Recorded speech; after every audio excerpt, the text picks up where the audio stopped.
Muy buenas tardes, miércoles 17 de abril arrancamos otro espacio de 5 días agro aquí por las pantallas de 5 días televisión, 25 grados actualmente, bastante agradable aprovechar los últimos días de fresco simbólicamente que tenemos porque luego vuelve el calor paulatinamente. Sin embargo, las lluvias de los últimos días han sido positivas en términos medios para el campo, para los cultivos principalmente, pero en términos de movilidad quizás termina afectando en algunas zonas del país, por eso también hay que tener en cuenta de qué manera el clima va afectando. Tenemos un bloque interesante de entrevistas, vamos a hablar un poco de lo que concierne a la gestión de empresas agroganaderas. ¿Qué conlleva esto? ¿Cuáles son los factores que influyen? ¿Cuál es la mejor temporada para hacerlo? Hoy, cómo el mercado se encuentra y si realmente es propicio llevar adelante un proyecto agroganadero. Ahora vamos a conversar de esto con nuestro invitado en piso. Él es CEO de Terra Desarrollo Agropecuario. Lo tenemos con nosotros a Bruno Jiménez en esta tarde. Bruno, ¿cómo te va? Muy buenas tardes. Buenas tardes, ¿qué tal? ¿Cómo te va? Un gusto estar acá y muchas gracias por la invitación. Gracias a vos por tu tiempo, Bruno. Ya te comentaba yo detrás de cámaras de que si bien mi énfasis no es la ganadería, tengo mucha curiosidad como cualquier televidente podría tener, ya sea empresario, ganadero como tal, o esté, digamos, empezando a explorar terrenos como estos para empezar a invertir. Bien sabemos que el Paraguay tiene un gran desafío en torno al aumento del hato nacional y hoy con nuevos mercados que se habilitan, la preocupación empieza a agrandarse también porque va a llegar un punto donde vamos a tener un lindo problema, donde va a faltar volumen de producción para abastecer esa demanda a nivel internacional y es ahí donde tenemos que entender de que llevar adelante un proyecto ganadero con mayor énfasis es una buena inversión en esta temporada, ¿no? Totalmente, yo creo que la ganadería paraguaya siempre representa una oportunidad para muchos inversionistas, ¿verdad? Nosotros vemos una creciente entrada de empresarios a la ganadería y eso cambia un poco la dinámica. Como bien decís, Paraguay tiene muchos mercados, Sí. tiene muchas oportunidades a nivel internacional. Mucho por crecer, mucho por hacer todavía, ¿verdad? Creo que estamos gateando, podríamos decir. Sí. Pero sin dudas la ganadería paraguaya va a crecer bastante en los próximos años. Lo que sí yo creo que cada vez queda más demostrado, ¿verdad? De que las variables que dependen del productor son las que realmente determinan la rentabilidad del negocio y no así la perspectiva comercial internacional, ¿verdad? Entonces, definitivamente afecta, sin duda, el precio de venta, es uno de los factores que el gremio ganadero viene luchando constantemente, ¿verdad? Y se van viendo pequeños avances y cambiando un poco la dinámica del mercado, pero nosotros desde la consultoría entendemos de que los factores que dependen del ganadero son los que realmente determinan si la actividad va a ser positiva económicamente o no, ¿verdad? Se hace rentable a largo plazo. Totalmente. ¿Y cuáles son esas variables, verdad? Es básicamente la producción de carne por hectárea, cuántos kilos de peso vivo o al gancho el ganadero puede producir, Sí. y a qué costo puede hacerlo, ¿verdad? Entonces, si el ganadero logra tener esas variables bajo control y estar midiendo constantemente y tomando decisiones, la operación tiene grandes chances de ser rentable y ser atractiva para la industria, ¿verdad? Ok, y en ese sentido, ¿qué se tiene que tener en cuenta entonces para elevar ese margen de producción por hectárea y evidentemente mermar o disminuir a todo lo que se pueda ese término de costos, ¿no? Totalmente, el principal factor que yo creo y también es una tendencia, viene siendo el pastoreo. La gestión del recurso forrajero, no solamente en el periodo estival, en el verano, sino también en el periodo invernal que nosotros tenemos, principalmente en la región del Chaco paraguayo, tenemos largos periodos de sequía. Sí. Entonces el recurso forrajero se vuelve una de las herramientas principales y como yo suelo decir en los cursos, el recurso forrajero tiene que ser el centro del universo ganadero, ¿verdad? Todo tiene que girar en torno a la producción a pasto, que es sin duda la que trae mayor margen al ciclo productivo, ¿verdad? Entonces, vemos muchos ejemplos en Brasil, en Argentina, ¿verdad? De pastoreos racionales, de técnicas que no son innovadoras en el sentido que se inventaron hace poco tiempo, pero sí están siendo innovadoras en la manera de implementar y de llevar esa tecnología al pequeño, mediano y productor a gran escala también, ¿por qué no, verdad? Entonces, eso va a ser algo que va a ir transformando la eficiencia productiva, no solamente en Paraguay, sino también en nuestros países vecinos, ¿verdad? Una tendencia creciente, gracias a Dios. Interesante, y me imagino que también al manejar o administrar mejor ese recurso forrajero, uno ya de por sí se está evitando sobrecostos imprevistos en temporadas, digamos, donde uno no pudo tener una buena trazabilidad o previsibilidad de la gestión del recurso. Totalmente, para que uno pueda tener un completo dominio de lo que es el recurso forrajero, uno tiene que primero entender cuál va a ser la demanda de ese recurso, es decir, cuántas cabezas de ganado yo tengo y cuánta oferta forrajera yo necesito para suplir esa demanda. Sí. Y una vez que yo entro en esa dinámica, la previsibilidad del negocio aumenta demasiado. Yo puedo hacer una proyección de ventas, yo puedo hacer una proyección de compras, yo puedo determinar cuál es el mejor momento del año para que nazca el ternero, cuál es el mejor momento del año para destetarlo. Y así uno va teniendo mayor control sobre sus números y también, en consecuencia, mayor margen de tiempo para tomar decisiones. Claro. Tuvimos un verano difícil en el Chaco paraguayo, una muy mala distribución de lluvias, y nosotros vemos que de nuestros clientes, los que mejor control de esos números tienen, lograron tomar decisiones a tiempo y así reducir el riesgo de su operación. Okay. Entonces, eso en años difíciles atenúa la facturación cesante, el lucro cesante, y en años de buenas lluvias uno tiene la capacidad de aprovechar ese máximo potencial de producción forrajera que se tiene cuando hay muchas lluvias. Qué bueno eso, tener así todo bien cuantificado, tener todo bien, digamos, bien trazable en el corto, mediano plazo, entonces ayuda a esas decisiones rápidas. Ahora, en términos de pastoreo, que me llama mucho la atención, ¿cuáles son las tendencias que hoy estás observando, Bruno, que son efectivas, que más se están aplicando en Paraguay o en la región inclusive? Totalmente, son muchas corrientes. ¿Verdad? Yo creo que en muchos aspectos existe una cierta competencia porque hablamos de conceptos científicos que son comprobables, son mensurables y por tanto pueden ser debatidos entre sectores, ¿verdad? Pero principalmente nosotros tenemos 3 maneras de manejar el pasto, que es con una carga continua, se le llama, carga alternada, con rotación alternada y con rotación modular, ¿verdad? Donde tenemos varios potreros pequeños, varias áreas subdivididas. Normalmente para reducir el costo se usa el alambrado eléctrico, que es un costo reducido y también muy eficiente. Existe también una mejora en el manejo de eso. El alambrado eléctrico existe ya hace varias décadas, pero hoy se está empezando a implementar de manera más técnica, creo yo, ¿verdad? Entonces, cuando nosotros hablamos del pastoreo, tenemos el pastoreo rotativo Wassan, que mucha gente lo aplica. Tenemos el pastoreo de ultra alta intensidad, ultra alta densidad, perdón. Exacto. Tenemos también el rotativo continuo, que se enfoca en el consumo del 30% superior de la planta, que es donde concentra la mayor proteína y en consecuencia tiene el mayor potencial de ganancia para el animal. Ahora, para otras categorías se usa más el PUAT o se usa el rotativo Wassan, ¿verdad? Entonces, cada uno tiene sus preferencias. Sí. Existe un intenso debate, también está la ganadería regenerativa, que aplica otros conceptos.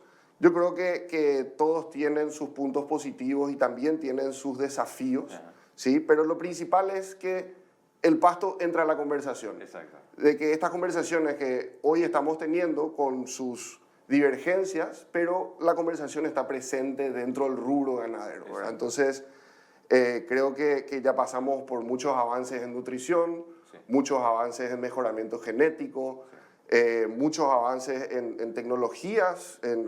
Hoy está entrando la inteligencia artificial en la ganadería, la automatización de procesos, sensores, cámaras, ¿verdad? Satélites, drones, pero el pasto siempre estuvo a un costado de esa conversación y hoy está ganando protagonismo, ¿verdad? Sumamente interesante esto, y viene a mi mente, había leído hace poco tiempo, mencionaba un ganadero también, de que el Paraguay no está aprovechando todo el potencial genético que tiene en torno a la calidad, y esto nos está distribuyendo de forma equitativa, digamos, a todo el volumen de todo el hato nacional, y ese me parece un punto clave también para que, más allá del aval que hoy ya estamos recibiendo a nivel internacional, podamos reforzar incluso la garantía de la calidad cárnica que tiene el Paraguay en comparación a la carne del mundo, ¿no?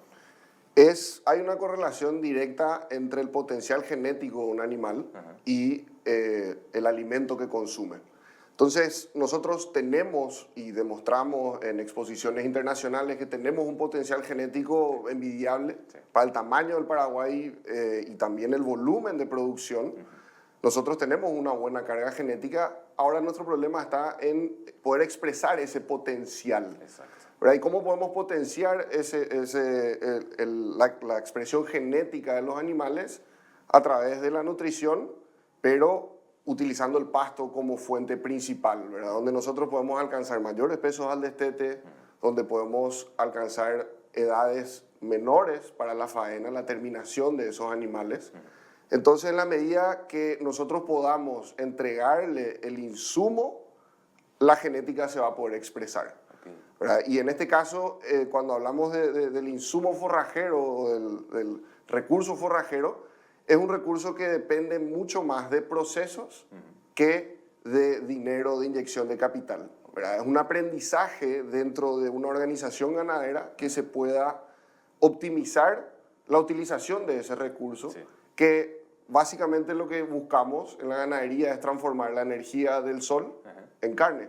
Claro. Entonces, el sol, la planta aprovecha la fotosíntesis del sol, Exacto. transforma carbohidratos estructurales, tenemos un biodigestor en vida, que es una vaca, que logra aprovechar proteína de bajo valor biológico vegetal y transformar en proteína de alto valor biológico, ¿verdad? Carbohidratos estructurales, todo eso.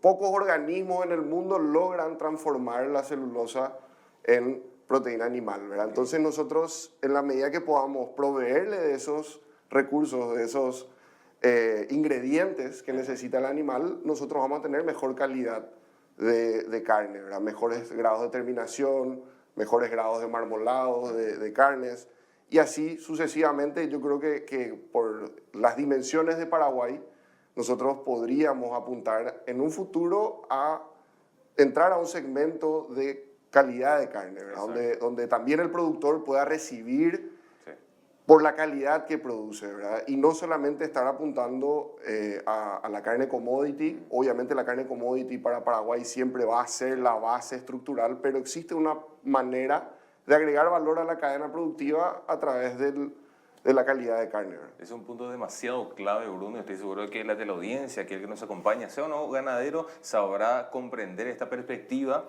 que hay que visualizarla más para poder bajar un poco a tierra y que se produzca ese efecto dinamizador, efecto derrame en términos de conocimiento para el productor al fin y al cabo. Ahora, mi siguiente consulta va en base a esto. ¿Cuáles son los principales errores, en base a tu experiencia, que los clientes suelen cometer cuando están abordando el proyecto ganadero?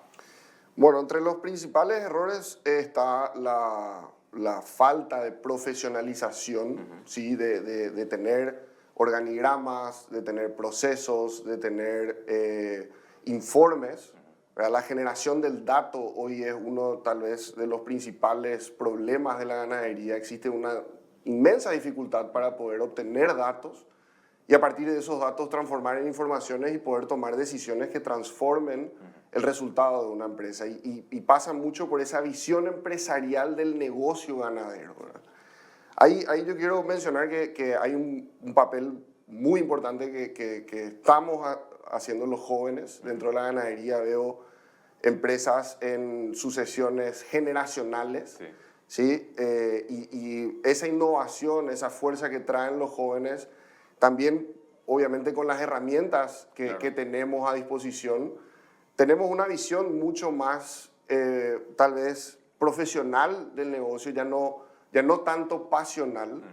Es cierto que la ganadería durante mucho tiempo se mantuvo firme, basándose en la emoción, ¿verdad? En la herencia, en la tradición. Y hoy las nuevas generaciones quieren ver como un negocio, quieren rentabilizar ese activo. Ya no se sienten cómodos teniendo tierra nada más. Quieren rentabilizar ese activo, diversificar inversiones, explorar nuevos rubros. Entonces, por ese lado, creo que va a venir una fuerza también para renovar un poco esa gestión, ¿verdad? Otros errores que también vienen derivados de no tener información es tomar decisiones en base a opiniones, en base a situaciones subjetivas. Mi vecino hizo esto o mi amigo hizo lo otro. Empíricas. Exactamente, darle tal vez mucho valor al conocimiento empírico, ¿verdad? Que en la ganadería es súper importante el conocimiento empírico, más todavía hablando de medio ambientes tan hostiles como el Chaco, ¿verdad? Donde en una semana puede cambiar el panorama. Ahora estamos teniendo lluvias en el Chaco, la expectativa, la esperanza es otra.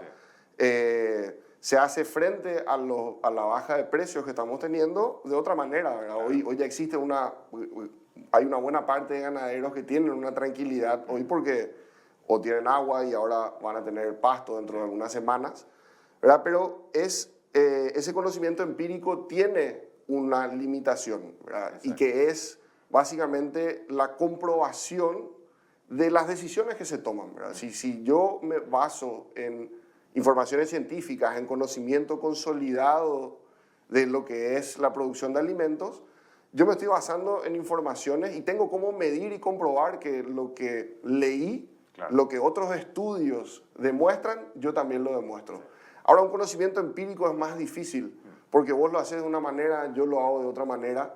Entonces, ahí es donde se empiezan a marear muchas veces y a mezclar conceptos que no tienen una relación y, en consecuencia, no nos van a llevar a un buen resultado. Claro, totalmente. ¿No? Interesantísimo esto, y me parece que esto forma parte del trabajo que día a día llevan por parte de la consultora. Por eso quiero consultarte de modo a ir redondeando. ¿Cómo trabajan de la consultora? ¿Cómo está conformado el equipo? ¿Y cuál es el proceso para acceder a una gestión de asesoramiento? ¿Y qué etapas y fases se cumplen?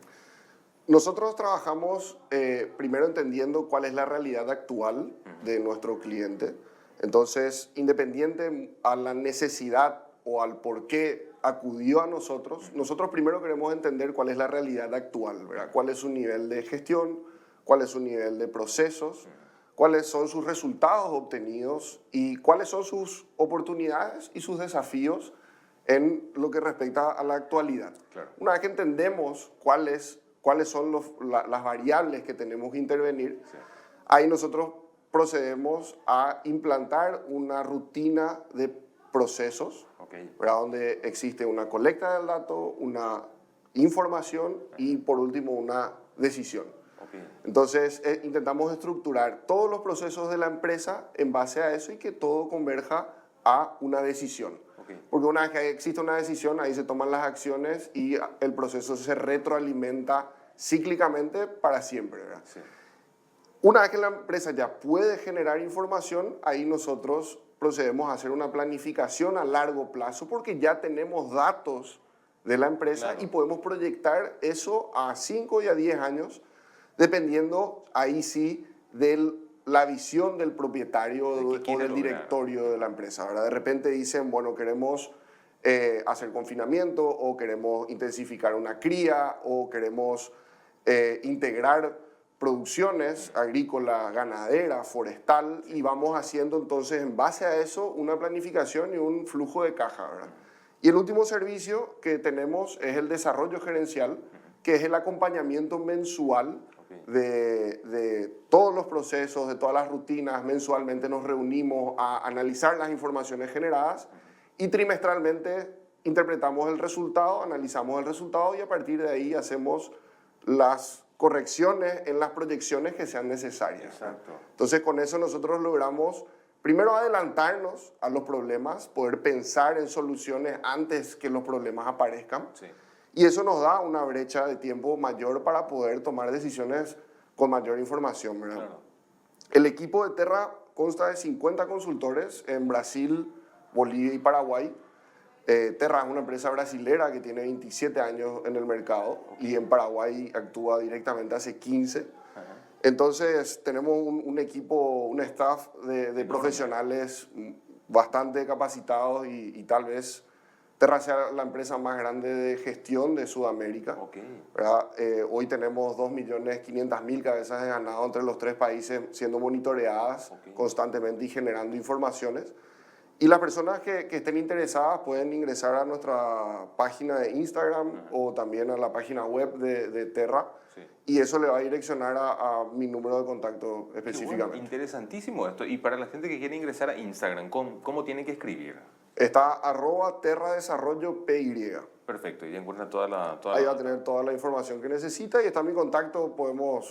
Normalmente agendamos reuniones para poder entender las dimensiones del proyecto y a partir de ahí entonces vamos haciendo los siguientes trabajos. Excelente, así es que esa invitación más que hecha para toda la teleaudiencia, para todo aquel interesado o interesada en conocer un poco más y poder tener este servicio de acompañamiento, asesoría y gestión por sobre todas las cosas del proyecto agroganadero. Bruno, más que nada agradecerte por tu tiempo, ha sido una charla muy amena, interesantísimo conocer esto por dentro. Yo que no estoy en el área me parece muy interesante, estoy seguro que para la teleaudiencia que sí incursionen en el ámbito habrán quitado más de un tip para empezar a aplicar el proyecto y comunicarse también con la consultora. Agradecerte por tu tiempo, desearte muchísimos éxitos y como yo siempre digo, esperando que nos sea la última entrevista. Muchísimas gracias por la invitación, para mí un placer estar acá y poder hablar de gestión. Creo que el Paraguay tiene mucho todavía por caminar en esta dirección y me parece que estos espacios contribuyen a que el ambiente ganadero pueda tener más herramientas para tomar decisiones. Definitivamente ese es el camino que tenemos que seguir. Pero bueno, con esto, señora, señor, momento de hacer la pausa. Usted no se desprenda porque a la vuelta seguimos compartiendo e informando mucho más aquí por las pantallas de 5 Días Televisión.